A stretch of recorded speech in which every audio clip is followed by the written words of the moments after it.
if you say to a salesman, it's better for you to do it because it's good for planet, it's good for your clients and customer, they say, but at the end, you earn less money than when you were doing your business before. It's not responsible. They won't go to it, and they say, okay, you are asking me to be virtuous, but you're asking me to pay for this virtue. So I'm not okay with that.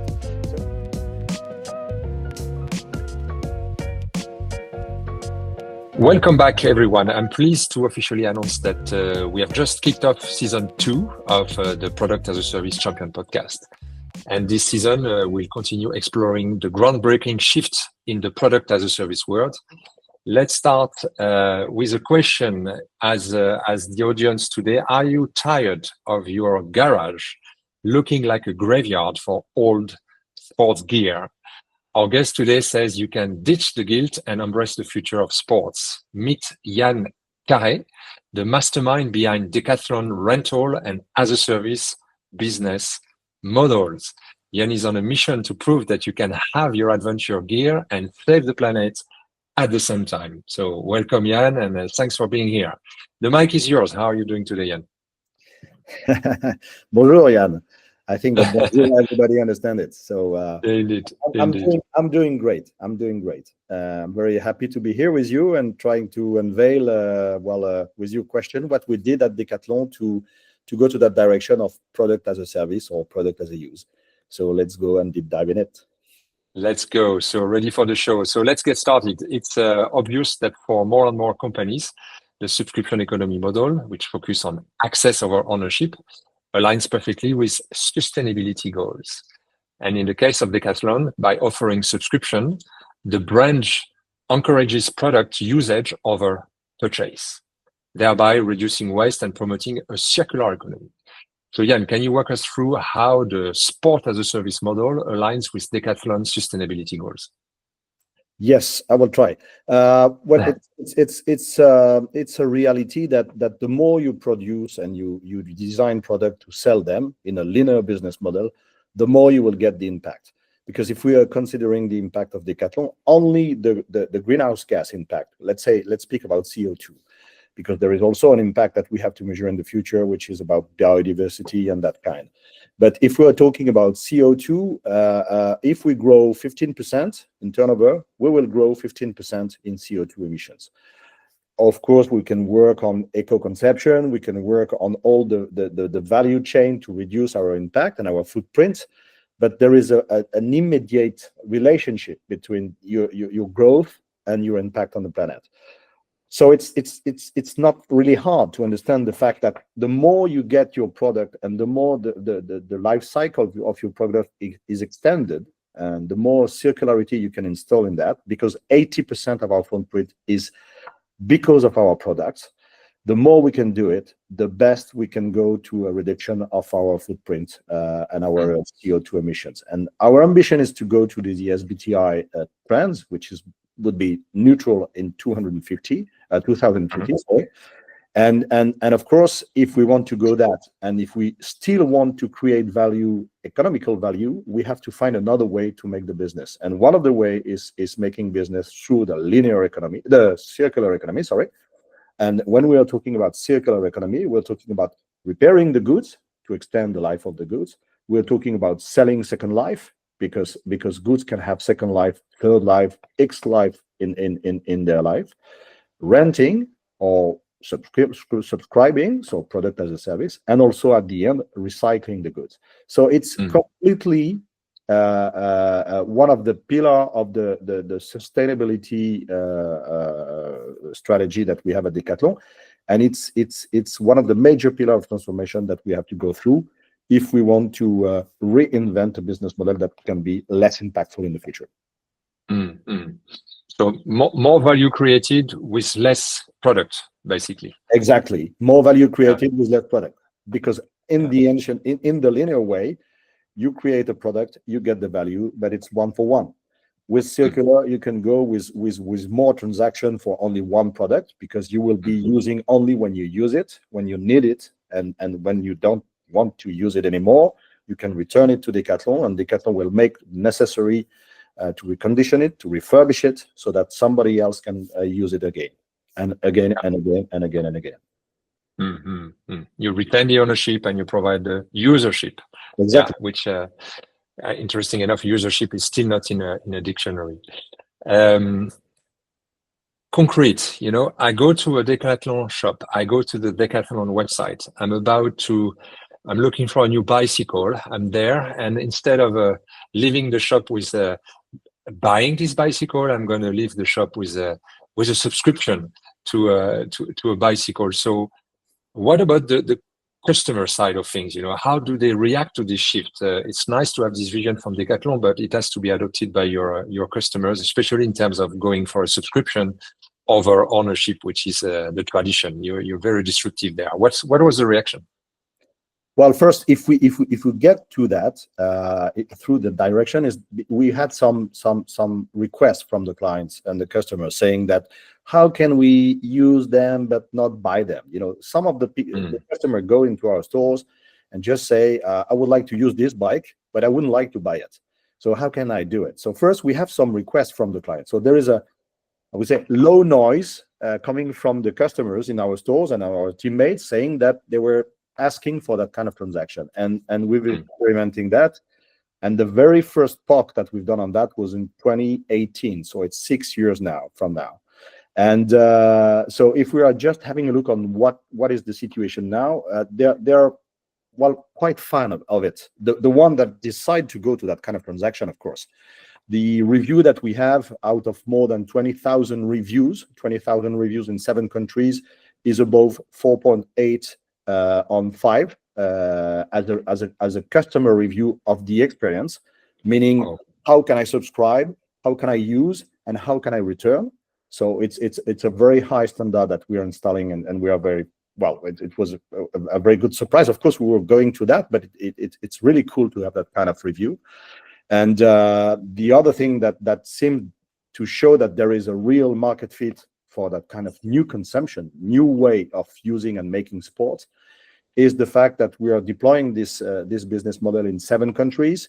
We see a little bit of difference in the penetration of this transaction type because it's also depend on the animation that you can make with your teammates and with your sales force, of course.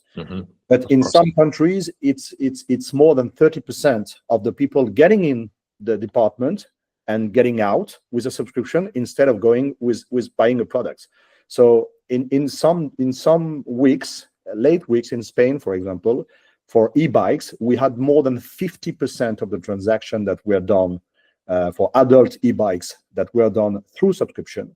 And for kids' bikes, in average, we're above 15% year to year, and we are doubling our market share for the last 3 years. So, of course, it won't go to 100% because people still want to own a product. It's just another way to do it. And for the one who wants to do it, we can do it. So we think that there is a market fit because of that, because of the review and because of the volume that we get. You have serious traction indeed when you look at the figures. Yeah. It's not just a hype; it's a real business model. It's a real business model. Yeah. When it comes to flexibility, because of course the consumers, what they love is flexibility, and when you subscribe instead of buying, you aim for more than if you would have purchased this equipment. So flexibility is one of the differentiators that you can offer. What's the level of flexibility do you offer? Is there an easy opt-in, opt-out? Is it a pay-per-use? What is the flexibility component you have integrated in the offer? Well, in my mind, the flexibility is maximum. in the reality of what we offer, we are not still at that stage. Why? Because it's complex. So the flexibility that we offer today is the fact that if you subscribe for a product at Decathlon, it's only a 3 months engagement maximum that you can get. So you will do it for 3 months, and we're experimenting a higher price for only 1 month, a lower price for 6 months, and an even lower price for a 12 months kind of contract. In fact, it means that you go for a monthly fee. If you do not want to say, I will keep it 1 month or 6 or 12 months, Then you pay the normal price, which is a fixed price for a monthly fee, which what you have with Netflix or Spotify or whatever. Yeah. And you can return the product after 3 months. Of course, if you return after 1 month, you will pay for the two other months, but you can return it also after 1 month. What we're experimenting is that it's the first stage of what we would like to offer in flexibility. Of course, we would like to offer also flexibility in the real usage of the product. And in that, in the future, there might be a monthly flat fee, because we also need to have an economical model out of it. It cannot only be on usage, but that will be completed with a different billing if you are using the product very much, or if you are not using it very much. Because sometimes, for any reason, it's not about our stakes, it's about you as a user, you decide to do it. For some reason, you can use it very much or a little bit low. And of course, the life extent and the wearing of the product won't be the same if you're using it very much, very intensively, or very occasionally. So this is the flexibility that we are introducing and we are testing today. But for the information system, it's not easy to do, and for the billing system, is not easy to do. And the other thing is the flexibility is that we know that practicing sports is also about seasonality. So we know that there is peak season, high season, and low season. And we would like for our clients to offer a win-win situation. If you want to have a home trainer, for example, in winter, it will be the peak season because people want to ride a bike, but it's too cold outside, it's too dangerous, so they will pay for it. But when the good days come, you would like to go outside, of course. So maybe that an adaptation of the price during the low season will be interesting for the customer. He will pay less, and even if it pay less, and if it have as the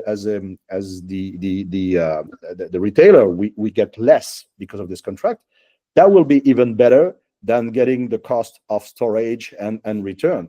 So there is a win-win situation we would like to invest in, and we are sure that we also, well, we made some surveys about that, and we're sure that we can go to that. But the flexibility in terms of mixed pricing and in terms of seasonality is not an easy thing to install in a big company such as ours. So it requires time, adaptation of many processes within the company. Yeah, indeed. And just to pause here, Yann, our audience might ask themselves, what are the products that are eligible to that? Is it, any type of fitness gear, or could you describe the products that you've put in this as a service? Mainly what we call investment product or equipment, and the first one of them is bikes. So our first product that we've been putting on the market was kids bikes, because there is, of course, a use case which is obvious. The kids is growing and you have to change the bike, so it's interesting to use it only when the kids is growing, and not only growing in size but also growing and changing in his practice. He wants to go to MTB, he wants to go to road bike, he wants to go to, so you have to change. Then we had adult bikes, and the rest of the equipment that we are renting as a subscription, so product as a service or product as a use, is mainly fitness equipment. It can be also, so it can be treadmills, it can be rowers, it can be elliptical bikes, it can be musculation machines, that kind of. And we're also renting other equipments. You know, when you have an equipment, and when you have an equipment for kids practicing sports, there is an intersection which is obvious about that. So it can be also for golf clubs, for bench of musculation and that kind of. So today we are not looking for extending that kind of contract to all the range of product that we have at Decathlon, because we don't think it fits to that. What we want to do is want to be able to offer our customers the flexibility that they need for some of the equipments, because we know that an equipment is something which is expensive. It can be very voluminous. So sometimes in the low season, it's not nice to have your rowing machine in your garage, your garage, and so on and so on. So that kind of equipment mainly. Yeah. Okay. Clear. And you mentioned indeed the difficulty for Decathlon to enter into flexible pricing and pay-per-use models. More in general, what sparked the idea to introduce subscription model. You mentioned customer asking for it, but in such an established organization like Decathlon, I would say, how many hours have you spent in internal politics to convince your peers? Less now, because it's working very much, because we are doubling the turnover, because we are on a very amazing trends of progression. So less now, because people are convinced. But for the last 4 years, it was more than hours. It was days and days and days. It was every day, in fact, because, well, everybody understands that very roughly, it's a good idea. Everybody understands that. But as you go in a transformation mode, you're just putting a mess in the organization and in the process. So the idea, everybody is going to this idea and say, okay, that's a good idea. But when you're doing it, then there is the constraint, because occurs the constraint in information system, in finance, in CRM, in the organization, in the bonus system for the teammates. Everything is impacted by that. So as a transformation, it's very difficult to make it very clear that we have to go step by step, that we can go and succeed, but it won't be only a pleasure, because we will have to make some efforts to transform ourselves. The company has been designed for the last 45 years to be the best retailer in the world, designing products and retailing product on a linear model. And when you come with an idea and knock at the door and say, okay, we could do circular for good reasons, they say yes, but the but is very important. So it was the reason why I chose also this project. This is something which was challenging me very much and my team.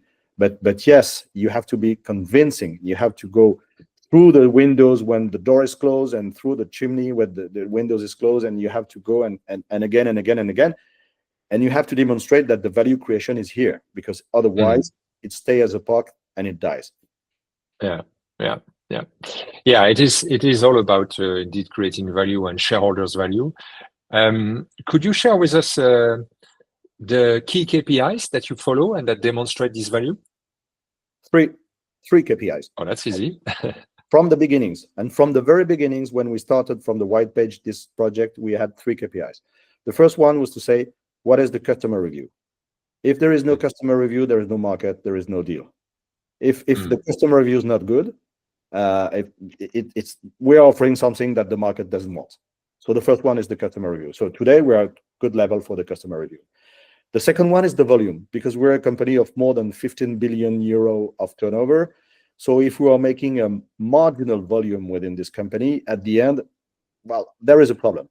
That will be nice, but why? You're not significant enough. Yeah, why doing that? It's not significant enough. That's the right word. So the second one is the volume. And the third one is the value you create. And the value we create, of course, is not the turnover, because you are not paid by the turnover. You're paid by the net margin. So it's the net margin that you can get. But we went a little bit further on that.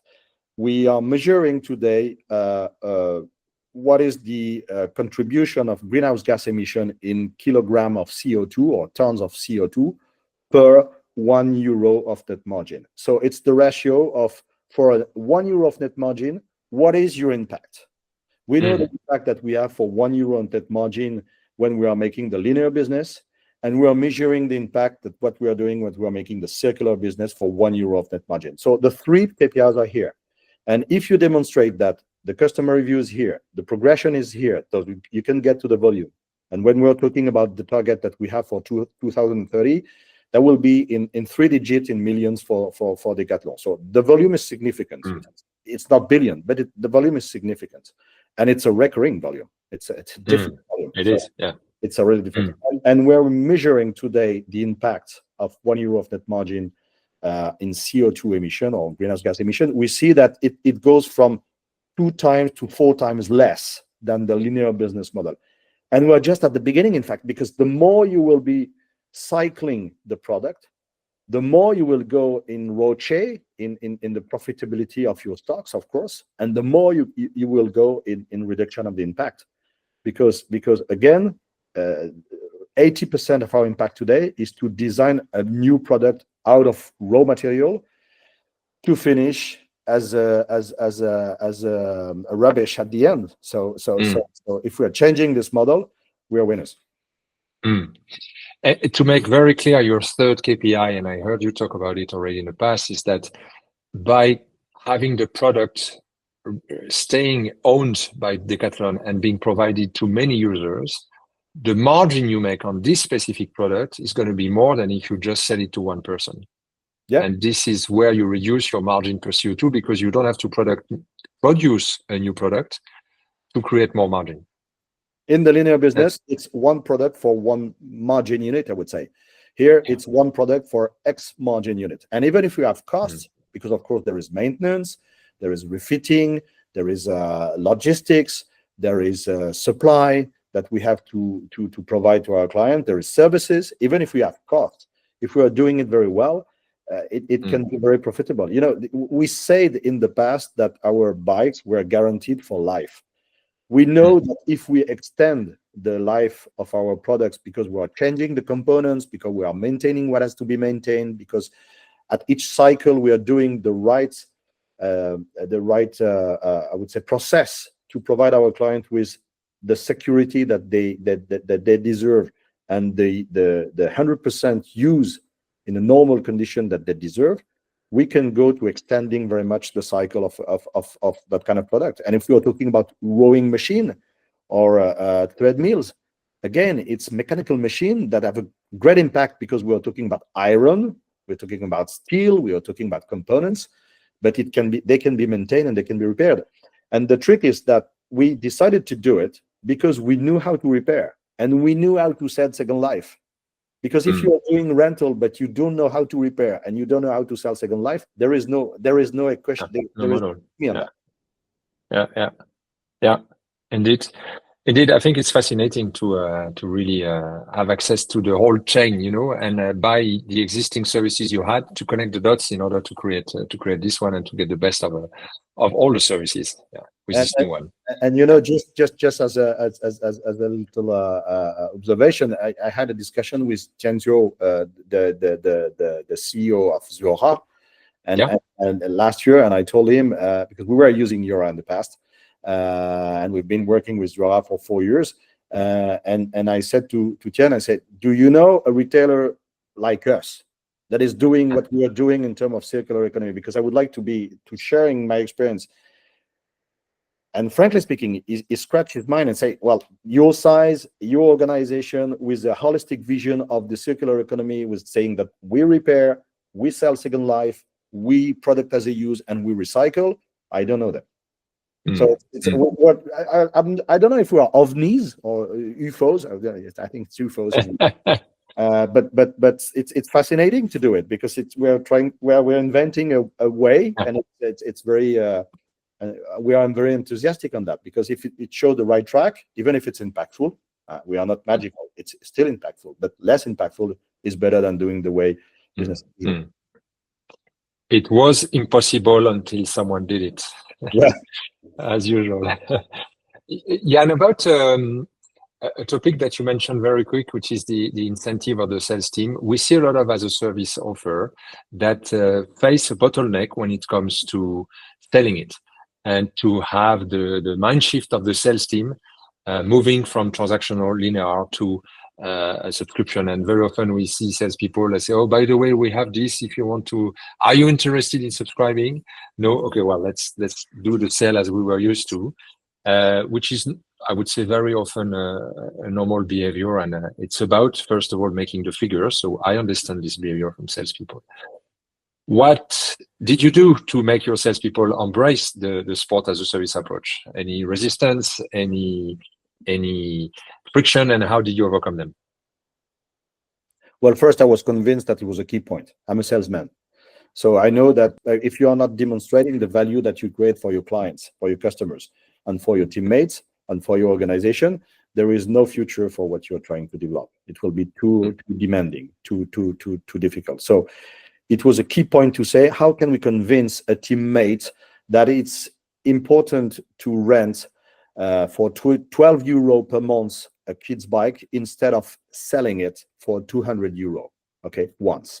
So it was important to see how we could do it. And from the very first days when we began to have an information system, a global rental solution suite that can help us to provide this integrated experience within our global transactional, I would say, environment, it was key to see to build the condition of measuring the performance for a sales rep, for a teammate, for a department manager, for a store leader, and being able to say that we are measuring it, we can measure it, and we have to be sure about the measure, because it's also something that you have to negotiate with the trade unions and with social partners. So it's serious. Okay, it's not the okay, let's see, it's a serious game. So first measure it, and then being able to adapt your bonus system to say that you will get interest to do that. Because otherwise, if you say to a salesman, it's better for you to do it because it's good for planet, it's good for your clients and customer, they say, but at the end, you earn less money than when you were doing your business before. It's not responsible. They won't go to it. And they say, okay, you are asking me to be virtuous, but you're asking me to pay for this virtue. So I'm not okay with that. So it was a key point. But of course, it's quite difficult, because when you're changing a single payment in a global chain of a retailer, a worldwide retailer, in a recurring payment, what we call the post logs, for the one who knows, so the XML file that sum up the transaction, it was not existing in our chain. We had to invent it. And we didn't have any tools or neither information system to collect that. So that was a key point. It took time. First, we did it as a POC and MVP. So it was, well, quick and dirty, but we ensured the teammates, and we had a very clear goal with all the organization and the local organization in France, in Spain, and in Italy, that we could have it and we would have it. And now we have it. But it was not easy to have it. But if you don't do that, you will remain a POC, for sure. You won't be able to go for MVP or even more scale. It's compulsory. It's no negotiation out of it. So the right reward scheme for the sales team is key. Give me your sales plan, I'll tell you your strategy. That's basically what you've done. The strategy to as a service is completely embedded in the sales plan of the sales team to make sure they promote it. And today we measure the performance in turnover first of the circular economy bunch, repairing, selling second life, and renting. No, recycling is not a real business model for a store or for the retail. It's more a cost business so far today. So the three first one, we are measuring them, and they have an incentive, and they know that if they're increasing the proportion of what they do for all of them and for each of them, they will get rewards out of it, and they will get the bonus out of it. So it's really important that they can know that we adapt the scheme of the bonus, and that if they do it, they will earn the money, because they're just fun about that. Because when they can say to their clients, you can do that, and when they see the smile of the clients, they're just fan of that. We know that sales, that wants say, do I answer a real need? Do I satisfy my client, my customer, and do I earn my money? If you answer those three questions, you're okay. Yeah. You deserve a beer. As we wrap up, Yann, unfortunately, it's already time to think about concluding. Would you like to share some upcoming initiatives or projects that you're excited about at Decathlon, and about, of course, usership?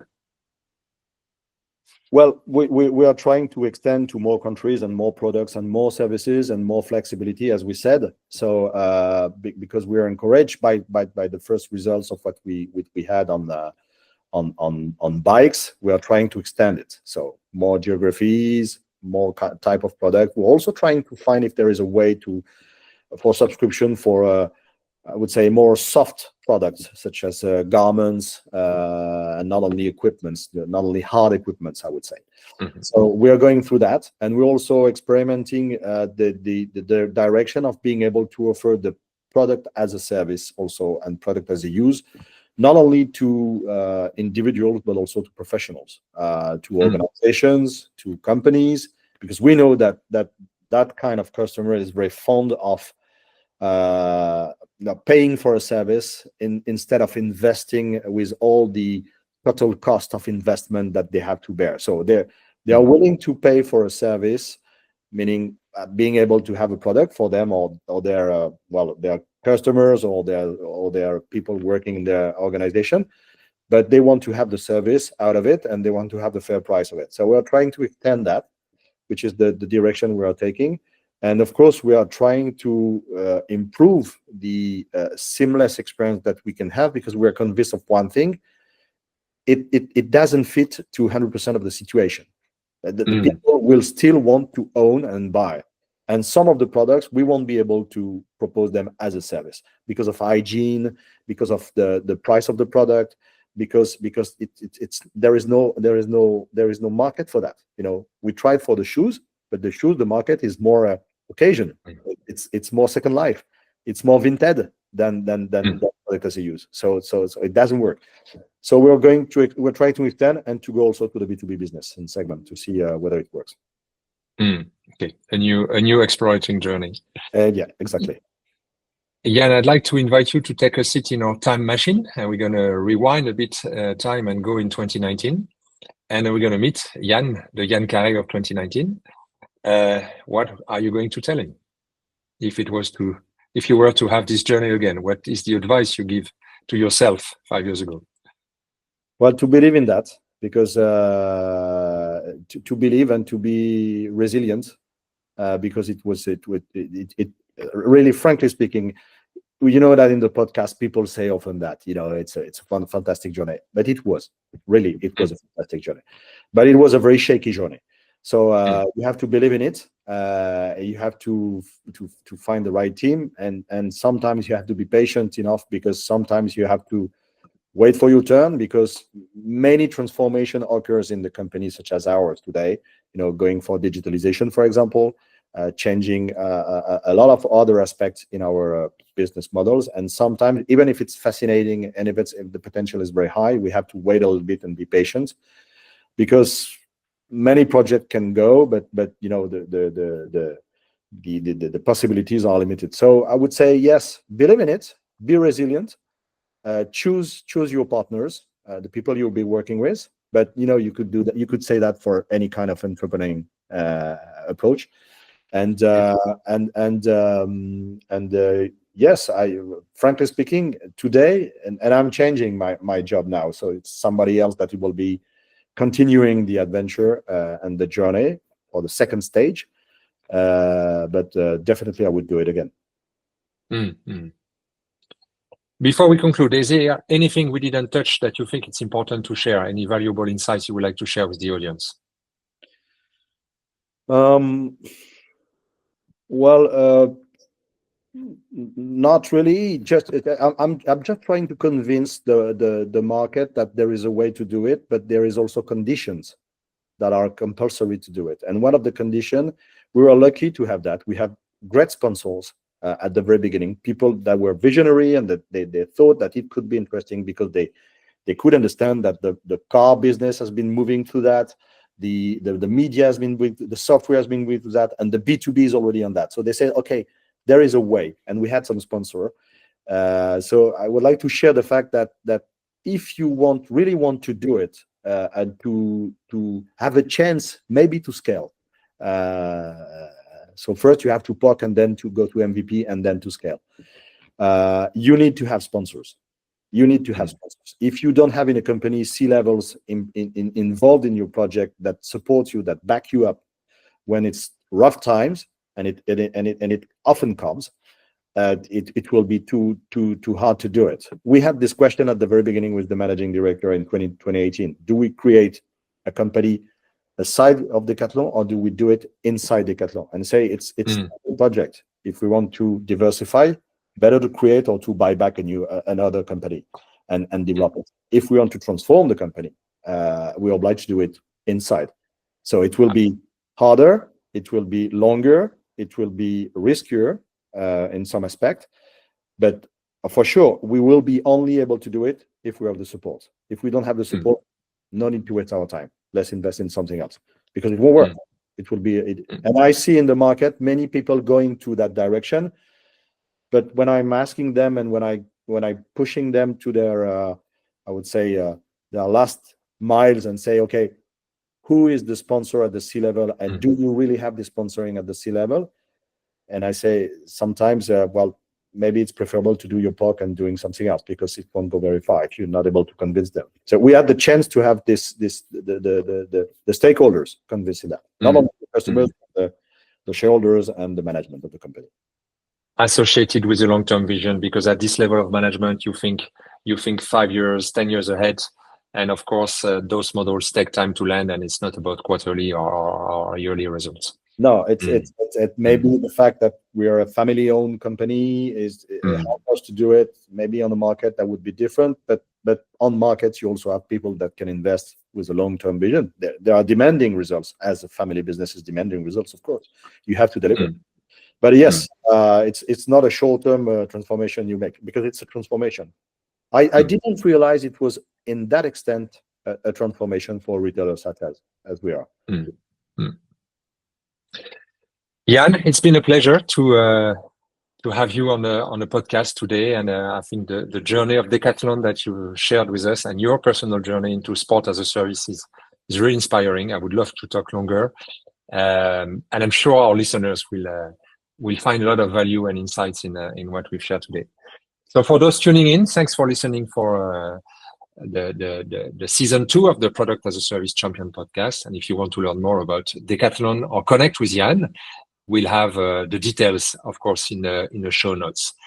And if you're interested in exploring more as a service models, be sure to visit our website, blackwinch.eu, to catch the recording of our recent webinar. And you will find there a lot of insights and tips that we share about implementing as a service. Yann, thank you again, and wishing you a good remaining of the day. Thank you, Yann. Bye-bye.